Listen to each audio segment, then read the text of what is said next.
Hey,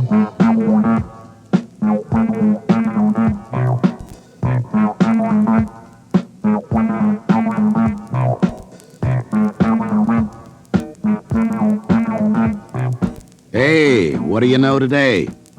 I'm glad to see that you took time out from your busy workday to check this program out. I'm sure you'll pick up some good information on the Model 150 manual transmission. Information you can make pay off on the job. First, we'll cover the theory of operation, which is pretty simple to understand. We'll look at the 150's power flow and see which components are doing what when the transmission is operating in the various gear ranges.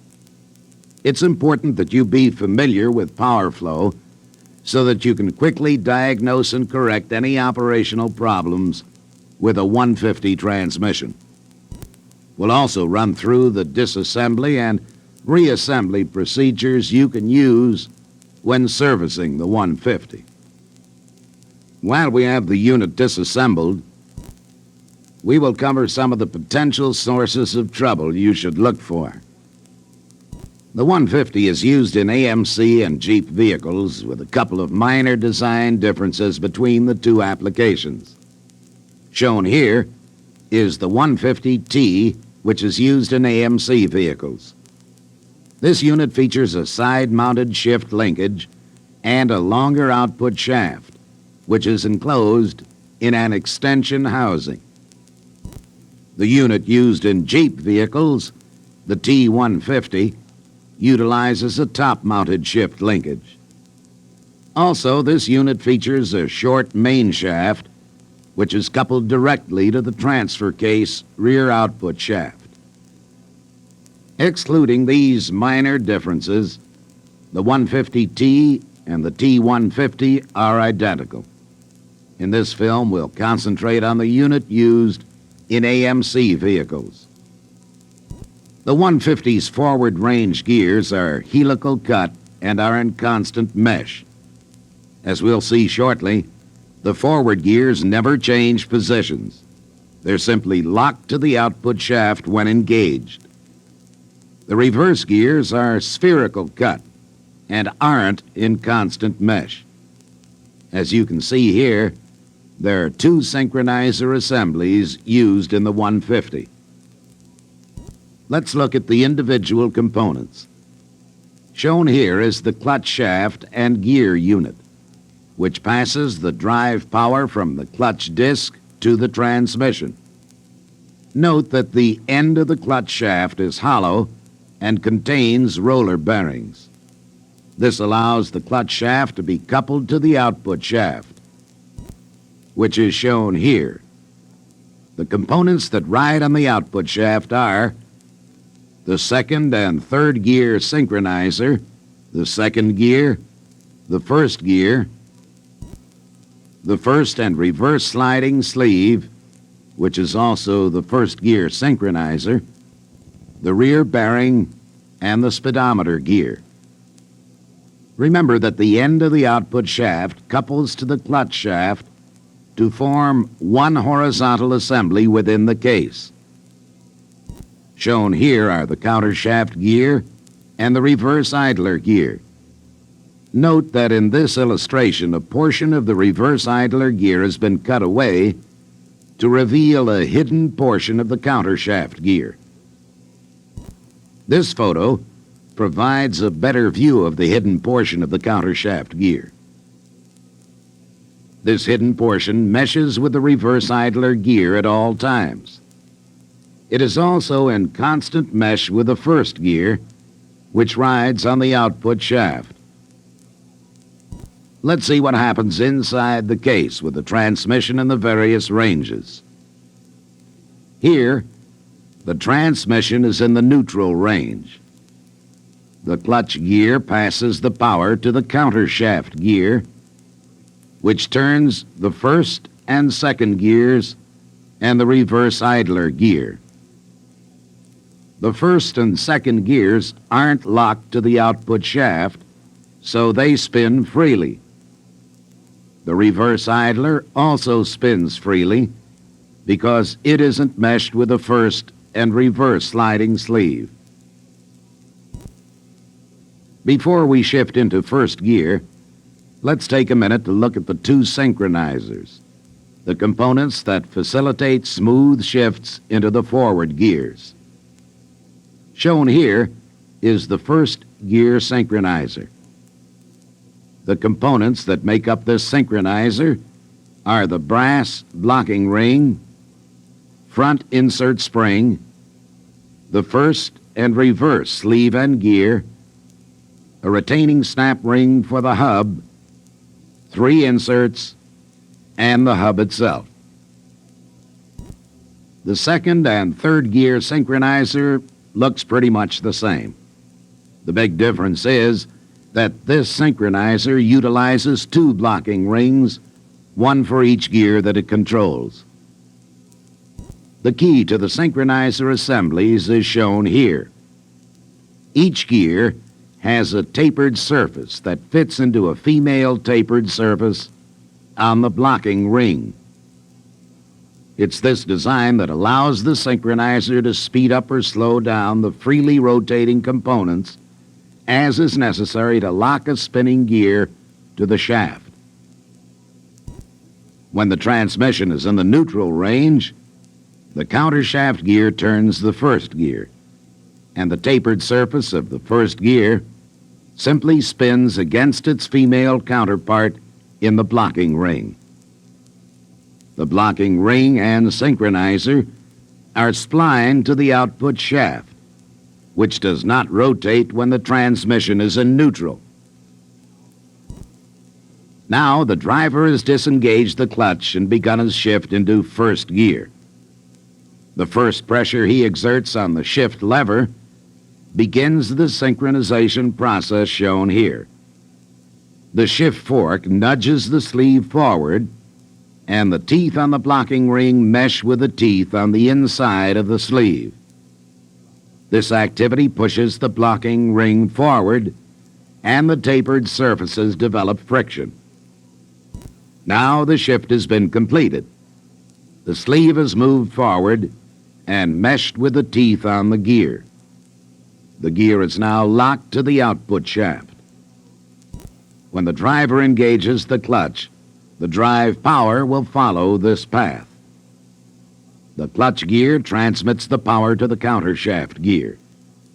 The hidden portion of the countershaft gear drives the first gear, which is locked to the output shaft via the synchronizer assembly.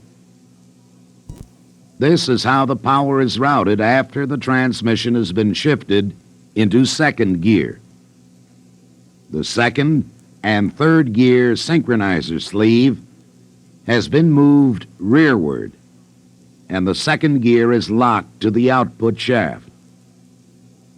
The countershaft gear passes the power to the second gear, which transmits the power to the output shaft via the synchronizer. When third gear is engaged, the sleeve moves forward and locks the clutch gear and shaft to the output shaft. The other gears continue to rotate, but they don't transmit any power because they aren't locked to the output shaft. And here's reverse. The first and reverse sleeve and gear is moved rearward until the gear meshes with the reverse idler gear.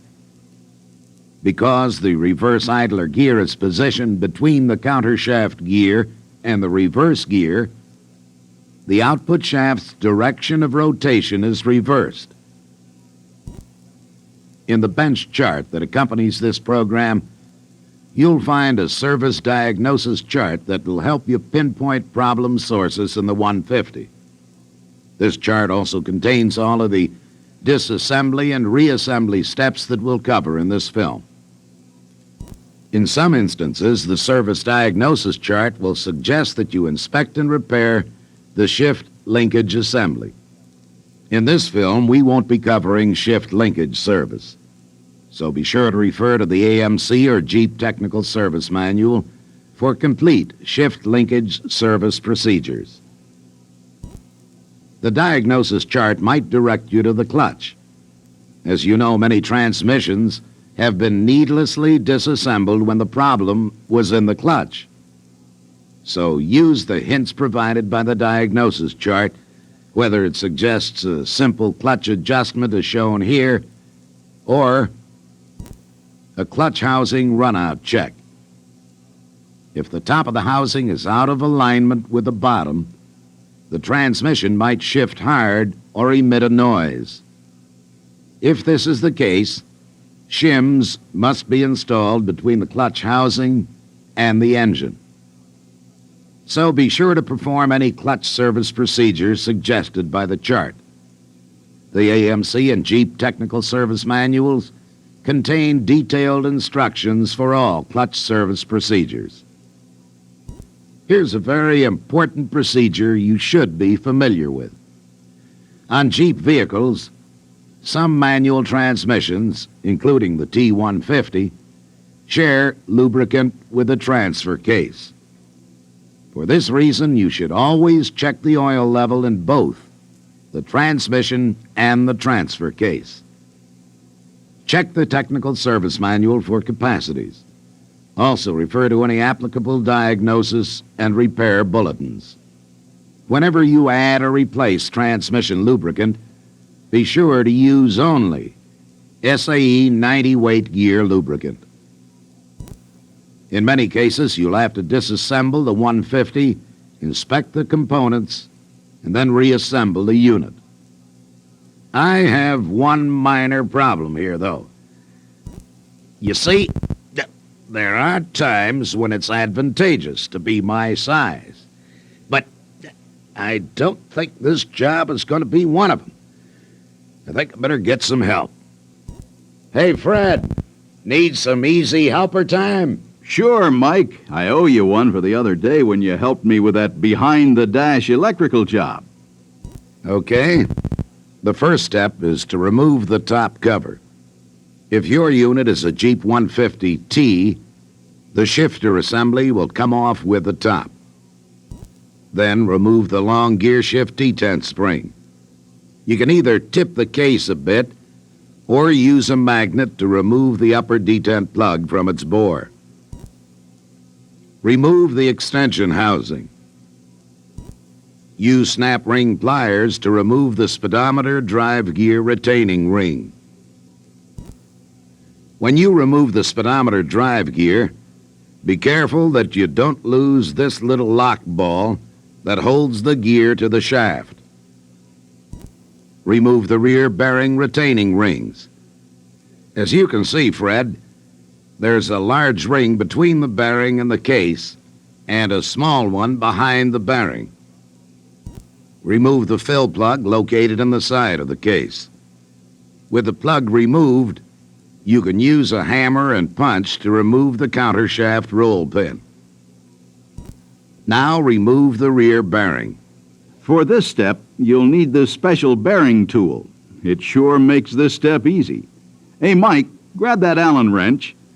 Remove the set screws from both of the shift forks.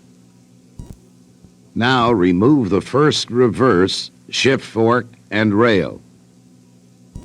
To remove the center detent plug, use a magnet or just tip the case a little and let the plug fall out. Here's an important point. Before the second third gear shift rail can be removed, it must be rotated 90 degrees so that it can clear the detents. I'll tell you, Fred, you'd be pounding on that rascal all day long if you forgot to rotate it. Yep. Now, move up to the front of the case and remove the front bearing cap. Remove the clutch shaft assembly, which includes the front bearing, clutch gear, and blocking ring. The output shaft assembly can be removed from the case at this point. To remove the countershaft gear, first insert the special loading tool shown here in the front case bore. Then tap lightly on the tool to drive the countershaft out the rear of the case. Then lift the countershaft gear from the case.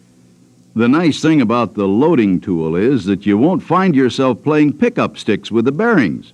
With the tool in place, they won't fall out of the countershaft bore. Tap the idler gear shaft out the rear of the case. Then remove the idler gear.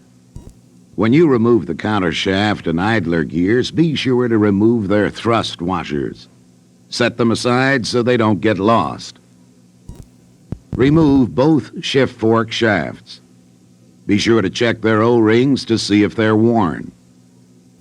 To dismantle the output shaft assembly, remove this retaining ring.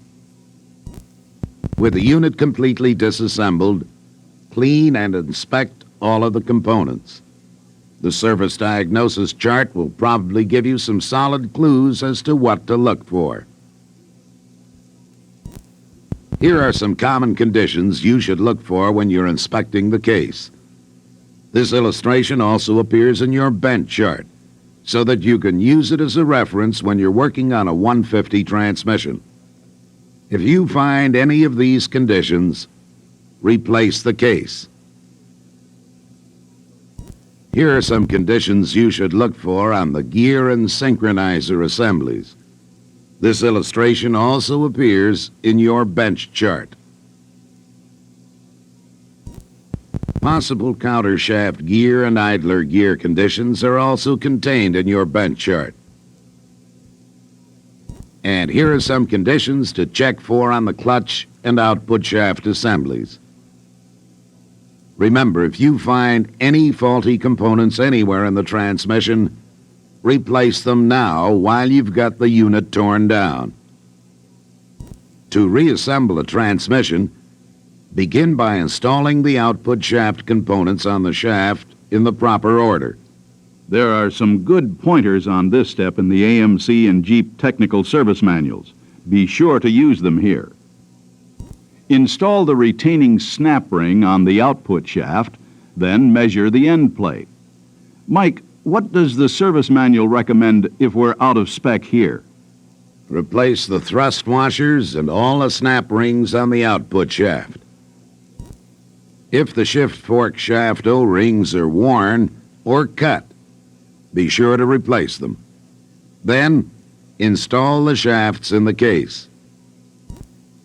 Coat the 4 thrust washers with petroleum jelly or grease and position them in the case. Be sure that the locating tabs are engaged in the locating slots in the case. Coat the idler gear shaft and bushings with transmission lubricant. Install the idler gear and the idler shaft. Be sure to align and seat the shaft roll pin in its counterbore in the rear of the case. Measure the idler gear end play by inserting a feeler gauge between the thrust washer and the gear. What does the manual recommend if we're out of spec? If the end play exceeds the spec shown here, remove the idler gear and replace the thrust washers. Coat the countershaft gear needle bearing bores with petroleum jelly, then install 25 bearings at each end of the gear. Coat the 2 retainers and install 1 at each end of the shaft.